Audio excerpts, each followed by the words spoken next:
واضح كده إن تصريحات مصطفى كامل الأخيرة صدمت ناس كتير. حالة من الزعل والغضب انتابت كتير من الفنانين أعضاء نقابة الموسيقيين. مصطفى كامل بيقول في أحد لقاءاته أمس إنه مش شايف حد ينفع نقيب موسيقيين. مصطفى قال: لو لقيت زميل يليق بكرسي نقابة الموسيقيين مش هترشح وهدعمه، لكني مش لاقي. طبعا الكلام مفهوم، وكتير من الموسيقيين ردوا عليه وقالوا له الرسالة وصلت يا درش. أما رواد الفيسبوك بقى فما ينفعش يعدي التصريح عليهم كده مرور الكرام، فواحد منهم علق وقال: عندك الفنان حديدة، ماله الراجل، ما هو كويس، اقعد معاه وشوف.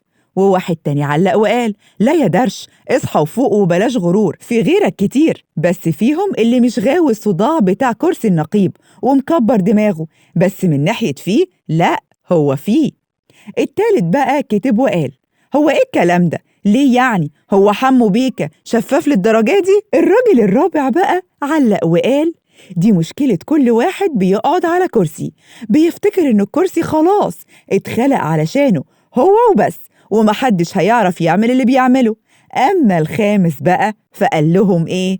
أنت ليه محسسني إنك ماسك الأزهر يا عم مصطفى؟ تعليقات كتير ومعظمها بيسخر من تصريح نقيب الموسيقيين والقائد الهمام مصطفى كامل اللي حرر نقابة الموسيقيين من الذل والهوان. وعجبي، وانت اللي جبته لنفسك يا فنان. ما تنسوش تشتركوا في قناة مصر اليوم على يوتيوب وتفعلوا زر الجرس علشان يوصل لكم كل الأخبار أول بأول.